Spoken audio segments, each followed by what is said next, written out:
what are the key learning outcomes? What are the main things that you should be able to do by the end of this course? Okay, describe basic stylized facts about business cycles in open economies. Describe international arbitrage relationships and why deviations from these may occur. So even though there are many arbitrage relationships, not all of them tend to hold in the real world. Some of them tend to hold better than others. So you should be able to understand and explain why certain arbitrage relationships work very well in the real world, but others fail miserably. Okay? Then we will look at some theoretical models of the current account and exchange rate determination. And then you will do also a project, which I'm going to talk about, which will be based on the empirical literature. So those are the main objectives. Okay, so the way I'm going to structure this course, the first couple of weeks, we will learn some econometrics, which is going to be especially useful for international finance. Now, you've all taken one course in econometrics last semester, right? Now, the standard kind of econometrics does not work very well when we come to international finance, and there are many reasons for that, which we will talk about later today. So in the first couple of classes, I will introduce you to the kind of econometrics that will be more useful for this course and for other international economics courses as well. After that, weeks 3 and 4, we will look at one main idea which has influenced the exchange rate literature more than anything else, and that is the idea of purchasing power parity, okay, and real exchange rates. So we distinguish between nominal exchange rates and real exchange rates, okay? So the nominal exchange rate is just how many RMB can you buy for $1 US? What's the nominal exchange rate today between US dollar and RMB? 6.8, right? Roughly 6.8. So 1 RMB buys you 6.8. Sorry, 1 US dollar buys you 6.8 RMB. That's the nominal exchange rate. What is the real exchange rate? Okay. In economics, we know that the nominal variables, we think of them generally, they are a veil, right, to the underlying real variables. So the real exchange rate is the relative price between US goods and Chinese goods, right? It includes the nominal exchange rate, but that's not all, okay? So we will look at the real exchange rate, which is of real interest to economists, not just the nominal exchange rate. Then we will look at global imbalances and the current account. So what are the big main global imbalances that you hear about, that the newspapers talk about and report nowadays? What's in the news?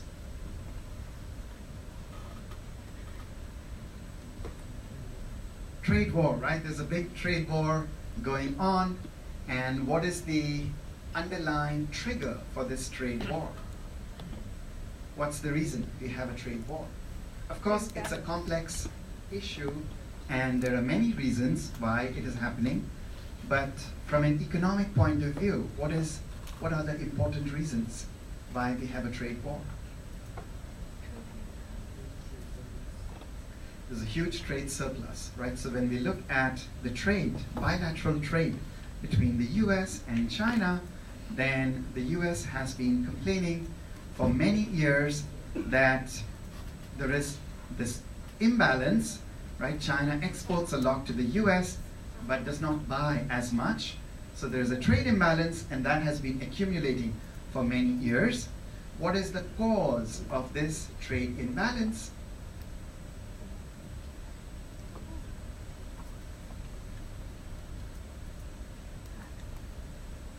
Why is there a trade imbalance? What could be the cause of this?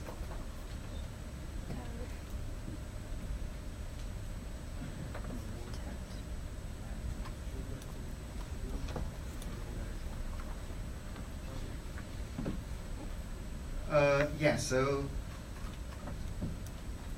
he's saying that the global value chain, the supply chain, is concentrated in China. A disproportionate amount of the world's production of goods takes place in Chinese factories. Okay, so that's one perspective. But the US perspective is that the Chinese exchange rate, the RMB, has been undervalued, right? Deliberately undervalued for many, many years. And because of the misalignment of the RMB, Chinese goods are relatively much cheaper compared to goods from other countries. And because Chinese goods are so competitive in world markets, so Americans buy a lot, but they're not able to sell as much to China, right? And then there are other kinds of ways in which China closes its economy to outside influences, okay? So, but one main reason for the trade imbalance could be the misalignment of the exchange rate of the RMB. So that's the kind of thing. We will look at models and try to see, is the RMB really undervalued? Is the US criticism of China, does it have any basis in economics? Okay, so that's the kind of thing we can look at. So what are the main global imbalances? What are the consequences of these imbalances for the world economy? Then international capital market integration. Over the last 2 or 3 decades, as barriers to trade and finance have fallen, have become less, capital markets are becoming more and more integrated with each other. So if there is a problem in the US, that spreads very quickly to other markets if they are connected to each other. Okay? Are markets really becoming more and more integrated? What is the evidence? And we will look at that. And then towards the end, we will look at dynamic models of exchange rate determination. And in the last 2 weeks, there will be student presentations. Okay? So I'll tell you more about that as we go on.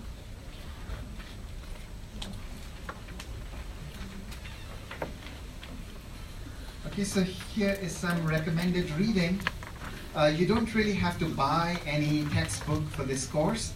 I will distribute notes and articles, papers in class, so you can read those. These are some good references if you want to. Okay, then the grading scheme for this course. There is one set of homework that you have to do as a group. Okay, so that counts for 15%. Then there will be one paper that you have to present in class. That's what you'll do in the last 2 weeks. That also each group has to present together. That's another 15%. Then there will be a group term project. So this is like a small research project that you have to do with your group mates. That's 20%. And then the final exam, 50%. Okay? So the first thing that you need to do is form groups.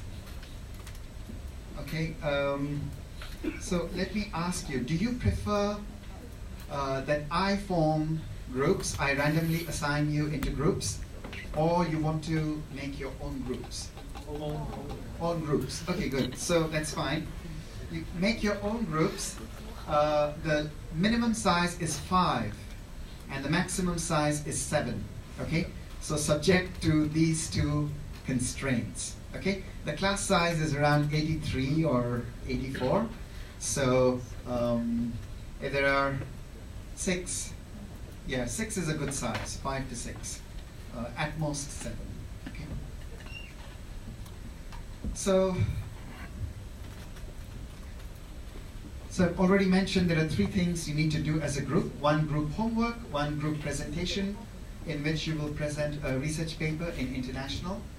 And you can choose which paper your group would like to present and seek my approval before the presentation.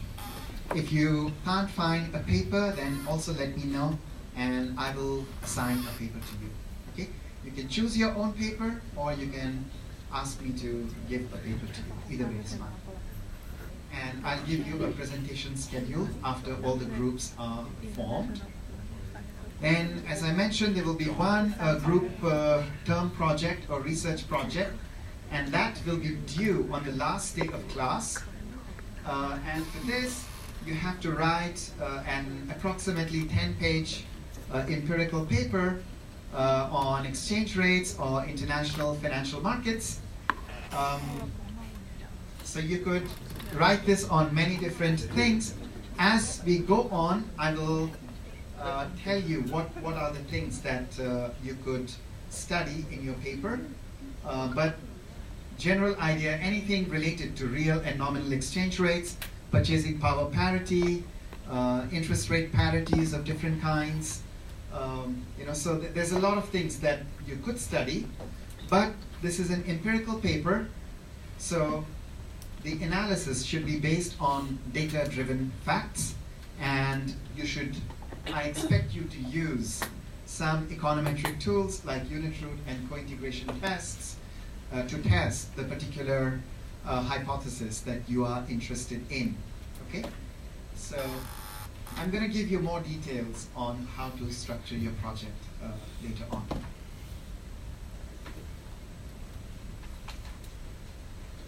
Okay, so this is just the standard rate thing.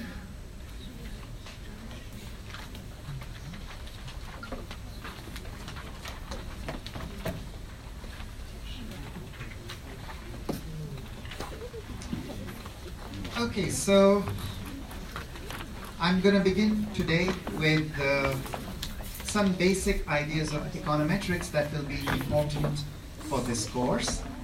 And so let's get started with that.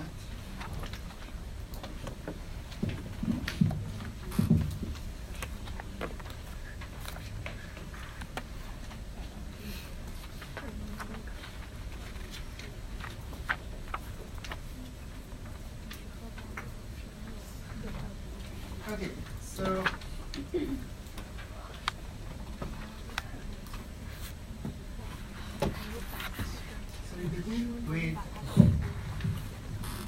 we begin with the idea of a stochastic process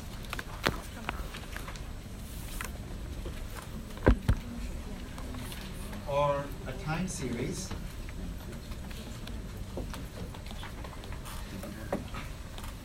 So a time series or a stochastic process, we denote it as, so yt, and t could be from 0 to infinity, minus infinity to infinity, whatever. So a time series or a stochastic process yt is a collection of random variables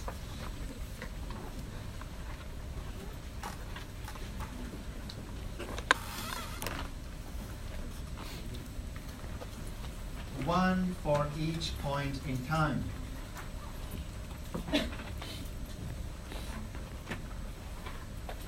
Okay, so here we're looking at a discrete stochastic process. It's discrete, right? 0, 1, 2, 3, and so on. Of course, there are also continuous stochastic processes, but we are not going to talk about those in this course.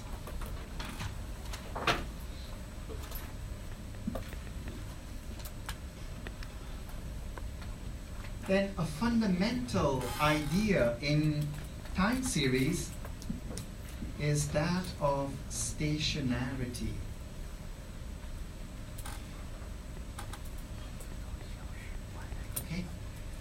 So we have a time series, for example, the GDP of a country, okay, or the nominal exchange rate, how exchange rate evolves over time.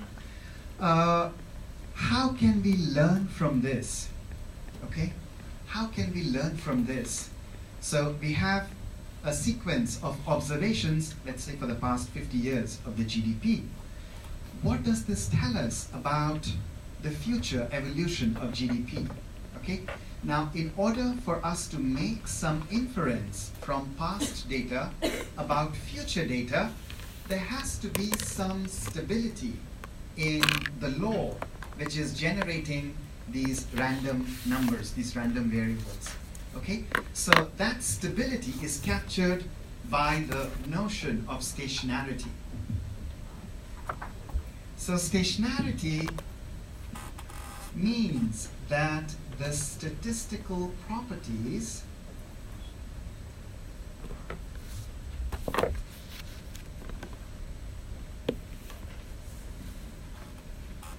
of a stochastic process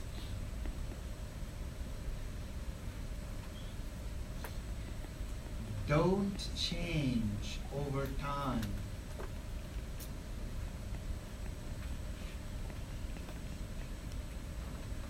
Okay, so there is some stability.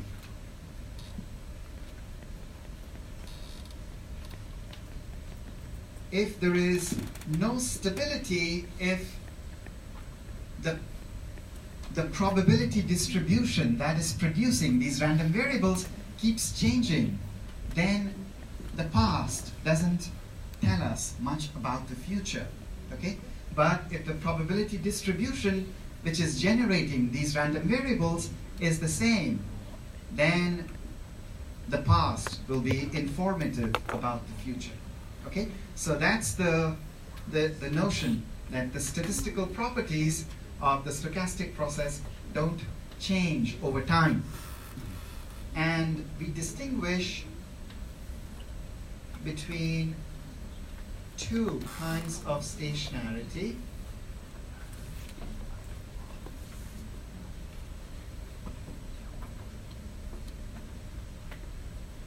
So the first kind is weak stationarity. So a stochastic process Yt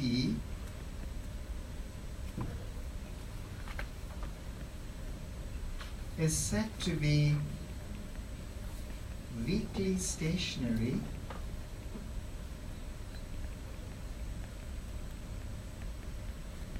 if the following conditions are satisfied.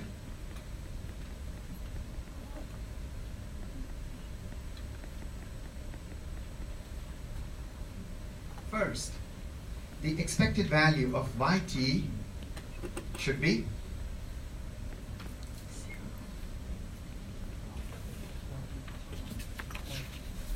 Yt itself.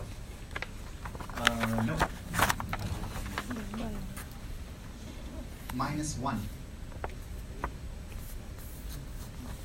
should be the same as the expectation of Yt -1. Okay, good. So yeah, you could say that.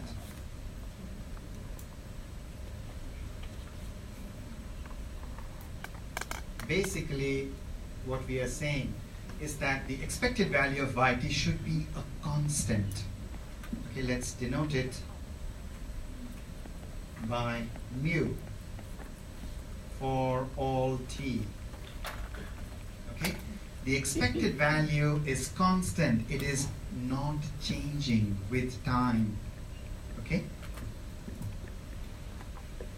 you can see statistical properties should not change with time. So expected value constant.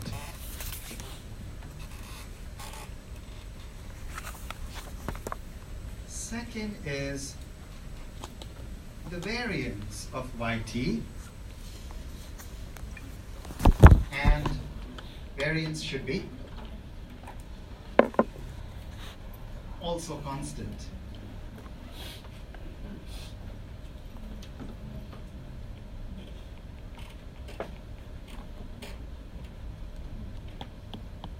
Okay, so for all time periods, the variance of yt is some constant sigma squared.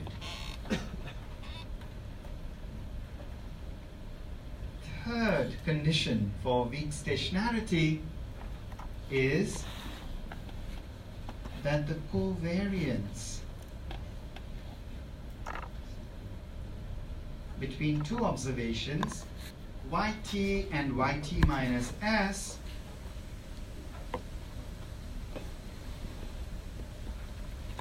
should be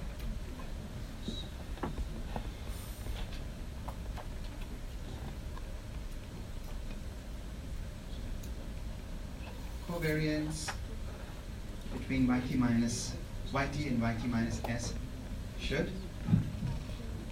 constant. That's a good guess,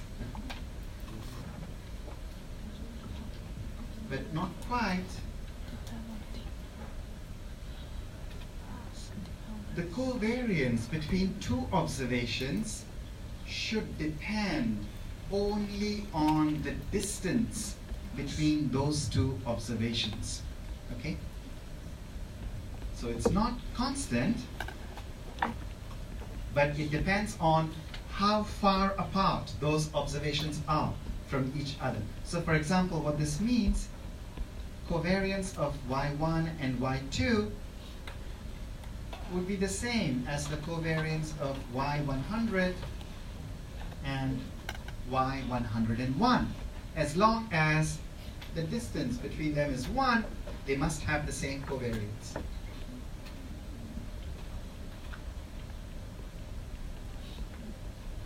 Or covariance between y2 and y5 should be the same as the covariance between y10 and y13. Okay?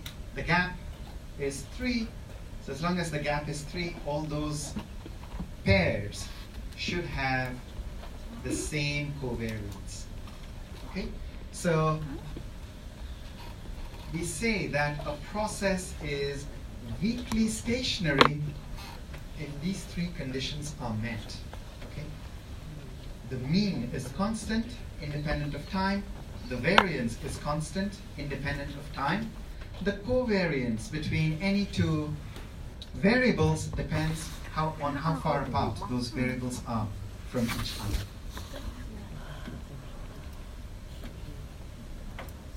Okay, so you can see that weak stationarity is about the first two moments of the process. First moment, second moment. Now,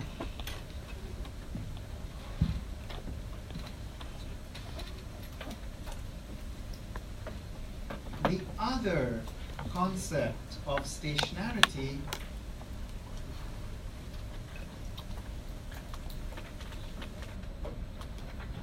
is that of strict stationarity.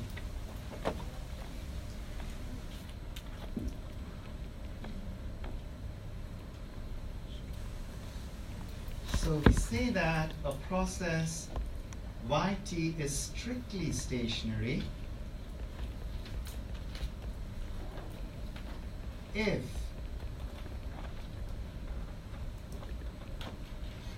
for any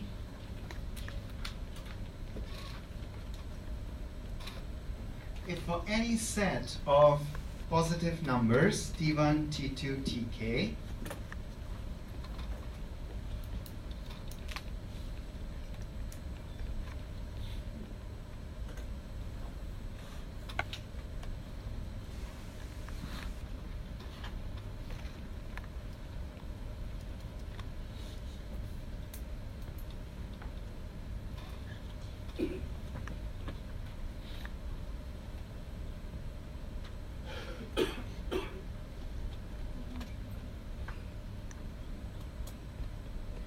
so for any set of numbers, t1, t2, tk, if you look at the corresponding random variables, yt1, yt2, ytk, then they will have, so this notation means they have the same joint distribution.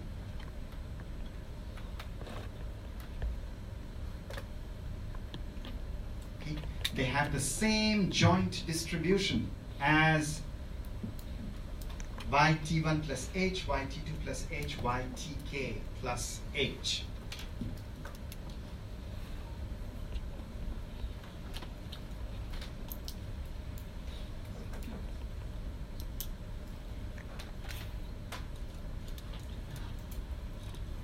Okay? So what does this mean? So for example, it means that y1 and y2 have the same distribution as y100 and y101. Here, okay, note the difference between weak stationarity and strong stationarity. Weak stationarity is going to say, well, only their covariance needs to be the same, okay? But here they have the same joint distribution. So it's not only the first two moments, but all the higher order moments need to be the same as well, okay? So the requirement is much more demanding for strict stationarity. Or you could take y1, y3, and y5, their joint distribution should be the same as y100, y102, y104. Okay? So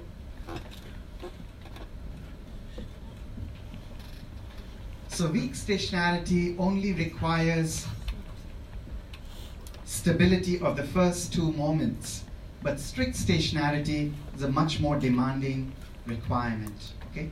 The same joint distribution, that means all moments must have the same structure. Okay? In practice,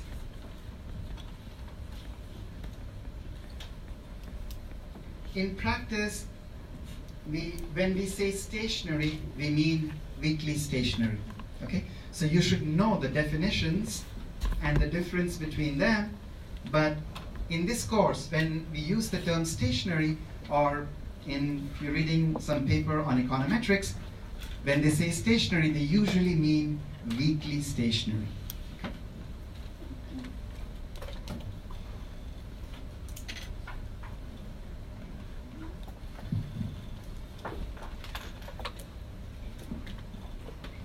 Okay, so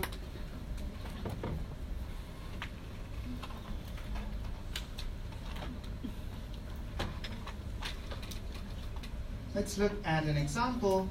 Suppose we have GDP, and this is time, and we know GDP looks something like this. So,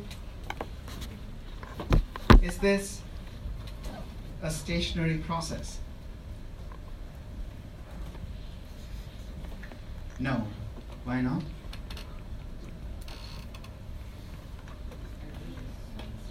The expectation is not the same, right? So here, you look at the expected value of yt, well, that's not a constant. That's not a constant.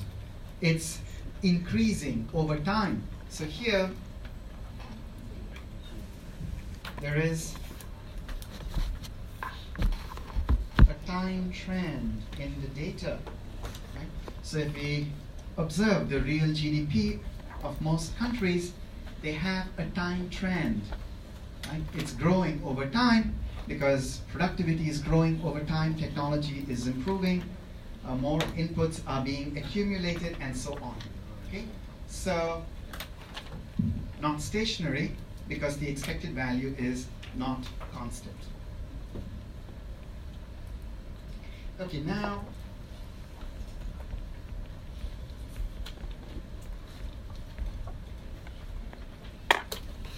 just want to give you a little notation and background in time series because we will be building on that today. So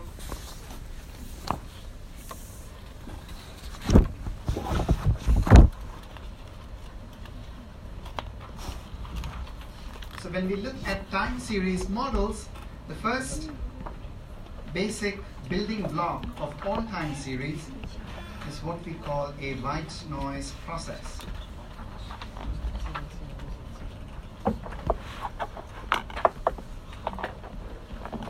Okay, so usually denote this by epsilon t, and for a white noise process,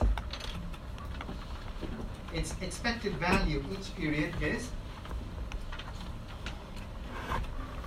you've heard of this, right? White noise. It's like a building block of all time series models. So expected value of this process is 0. Then variance is 1. Okay, so it's standardized. Expected value is 0, variance is 1, and the covariance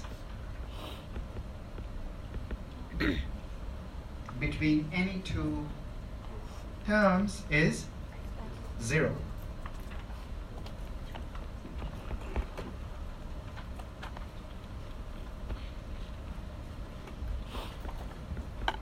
For all s different from 0.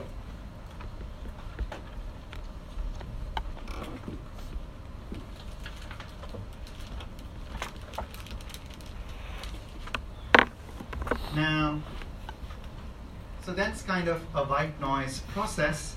Okay.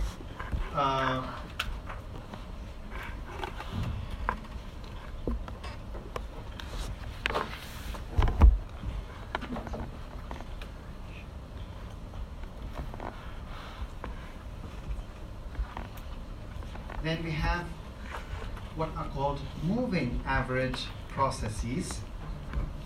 So here,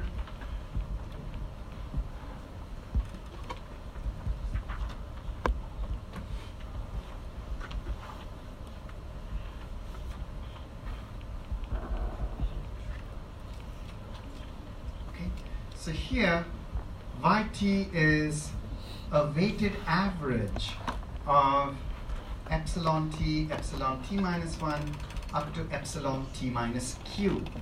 Okay, so this is called a moving average of order q.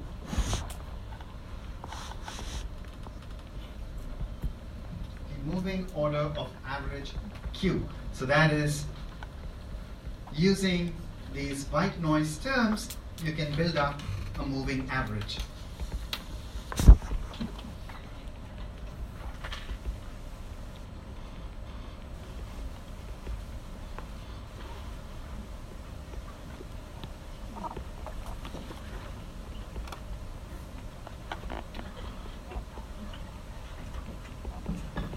Another kind of popular time series model is an autoregressive model.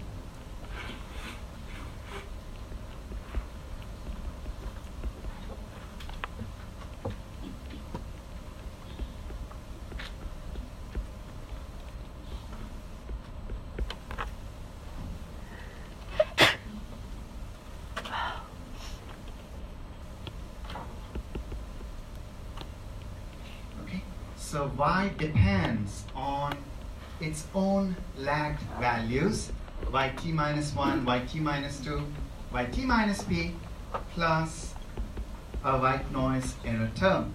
So this is called an AR process of order p. Okay, so when we are interested in dynamics, right, then we need to model the dynamics, that means the dependence of the value of the variable today with its past values. And then these kinds of processes are very useful in modeling dynamics, how economic variables change through time.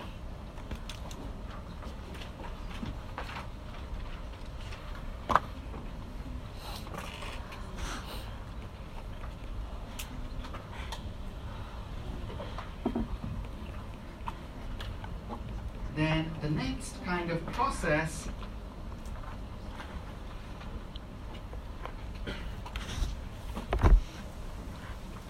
is you combine the autoregressive and moving average components, you get an ARMA PQ process.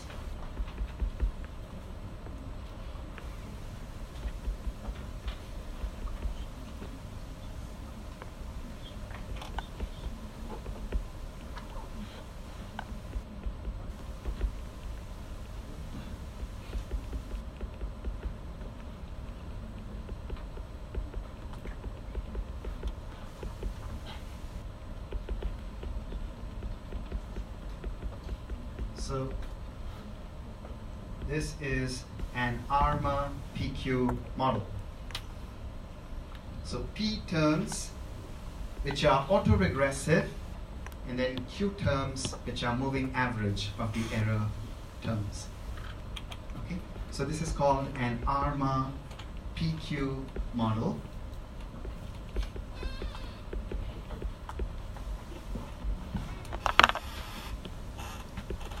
So this is just like a quick review of basic time series. Have you learned this before? No. So if you haven't, then yeah. If you can understand this much, then it's good enough for us. Okay. Now. 这样论文吗？我不知道这个论文有没有写，但是论文是说这样东西。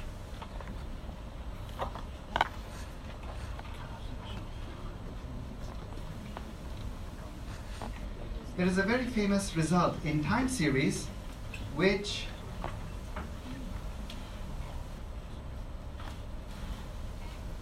is known as Wall's decomposition theorem.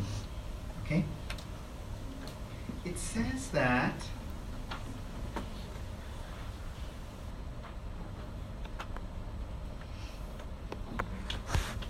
any weakly stationary process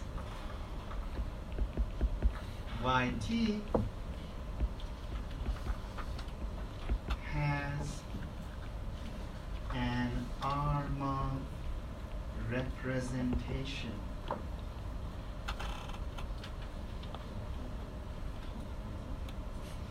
Okay, very, very important, very fundamental result.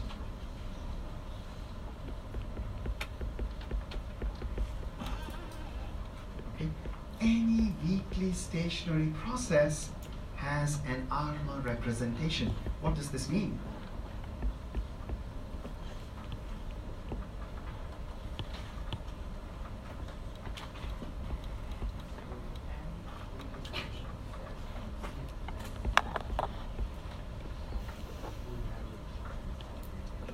Very good. Okay, that's exactly right. So if YT is a weakly stationary process, then we can find a P and we can find a Q, and we can write YT in this form. Okay, we can write YT in this form. Okay, so in basic time series, they teach you, right, how to estimate an AR model, how to estimate a moving average model, how